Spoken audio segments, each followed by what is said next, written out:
Voy a compartir una entrada del blog de Física y Arte, Fisicartes. La dirección es www.fisicartes.wordpress.com.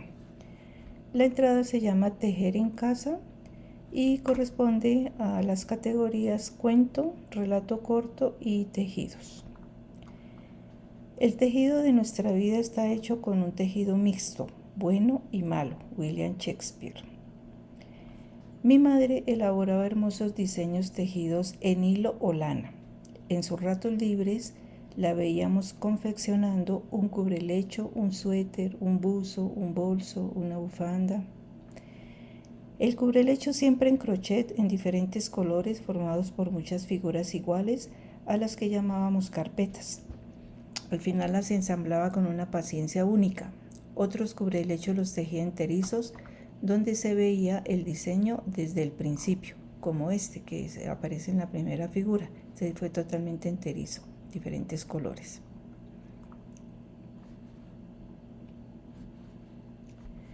Para elaborar un suéter empleaba 2 agujas. Dependiendo de lo que iba a crear, usaba una técnica u otra. Disfrutaba la actividad. Al enredar la lana paso la vida de manera agradable y me siento relajada, comentaba mi madre en las tardes de tejido. Cuando yo era niña, en el colegio había una asignatura llamada costura. Nos enseñaban a elaborar tejidos en crochet como carpetas que ya mencioné. Para mí era muy familiar esta actividad. Hacíamos diferentes figuras geométricas sencillas, como círculos o cuadrados, claro, con puntadas diferentes. Quedaban bonitas, se usaban varias clases de hilos o lanas y también diferentes colores. Estas carpetas se usaban en los hogares como adornos sobre mesas en diferentes puntos del lugar.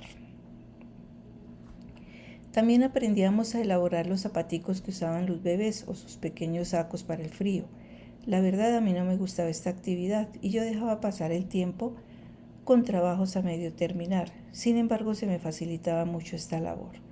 Siempre a final de año era necesario llevar todo lo que habíamos tejido para la nota definitiva, y era cuando le comentaba a mi madre sobre la urgencia del trabajo. Ella por varios años se trasnochó la noche anterior a la entrega de estas tareas, tejiendo varias carpetas para que yo tuviera algo que presentar. La profesora siempre me regañaba, supuestamente por llevar muy pocos diseños, y pasaba esta asignatura raspando el 3. Yo pensaba para mis adentros, supiera que todo esto lo elaboró anoche mi madre. Acá en esta galería muestro algunos trabajos de ella. Esta es una especie de mantelito que ella tejió, hecho con carpetas cuadraditas o rectangulares, y luego las unió. Este fue un trabajo hecho a crochet. Aquí tenemos un buzo de cuello tortuga de manga larga. Este lo tejió a 2 agujas. Y acá tenemos otro cubrelecho que ella tejió. Este lo hizo en crochet y claro, pues era enterizo. Es de esperar que mamá también me había regañado. Mientras yo entregaba pocos trabajos, las otras niñas llevaban muchos, súper bien presentados. A mí no me preocupaba hacer tejidos. En contraposición a mi escasa o mínima actitud positiva por la elaboración de tejidos, mi madre me hizo muchas prendas, todas muy bonitas, de diversos colores, buzos, suéteres, bufandas. Ella tenía la idea de darle forma a sus creaciones. Sabía cómo aumentar y disminuir de manera adecuada para que el suéter le quedara perfecto. Todo lo que elaboraba lo hacía por intuición.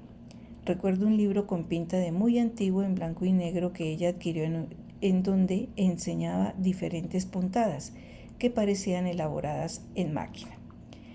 Personalmente admiraba cómo tenía la paciencia para tejer un cubrecama completo punto a punto.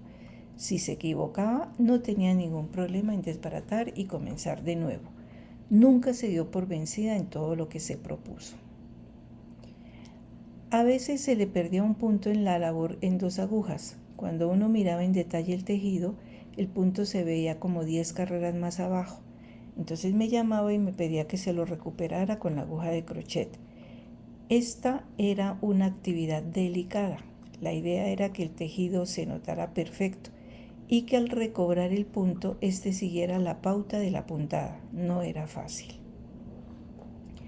De tanto verla tejer, yo aprendí a enmayar, esto es, comenzar el tejido en 2 agujas para empezar un suéter o chaleco. Mi madre me pedía que hiciera esta labor cada que comenzaba una nueva prenda. Me decía que no le gustaba enmayar, era con las 2 agujas pegadas y tocaba contar los puntos. Ella sabía de memoria varias puntadas. Una la llamaba puntada de arroz y me decía: mija, para esta puntada se teje un punto por encima y otro por debajo, o lo que es lo mismo, una lazada, una ensortijada, y se continúa de la misma manera en todo el tejido.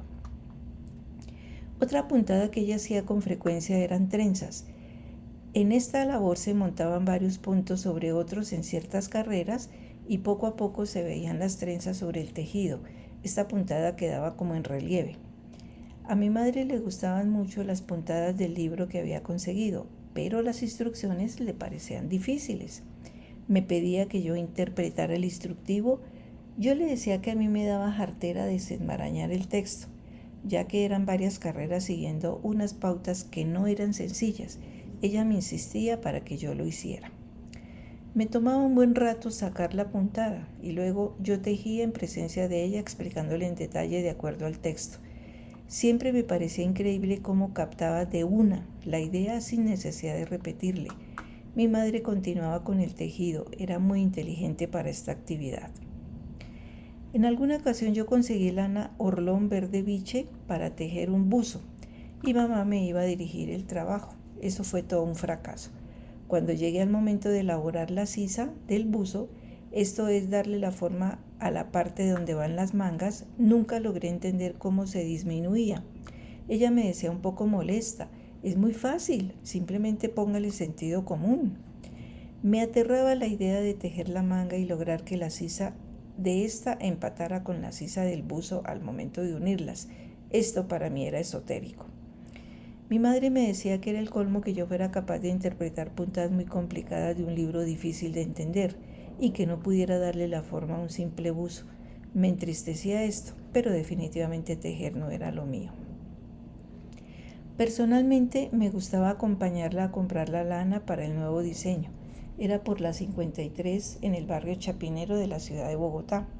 Escogía el color, el número de hebras, pedía la cantidad adecuada. Me parecía que el lugar estaba impregnado de creatividad, me inspiraba a ir a esos sitios, alcanzaba a sentir entusiasmo por la posibilidad de atrapar en una respiración la posibilidad de poder tejer aquella prenda nunca vista. Al paso de los años, mi madre ya no está con nosotros. He aprendido a tejer en crochet utilizando hilo de alambre muy delgado de cobre o plata. Puedo elaborar preciosas joyas en esta técnica. Sé que donde ella se encuentre debe sentir orgullo que por fin su hija menor ha logrado elaborar piezas tejidas y completas. Amigo que entró a YouTube a ver este video, si le ha resultado de su interés, le invito a suscribirse al canal y, si es posible, regáleme un like. En las listas de reproducción encontrará información interesante. Mil gracias.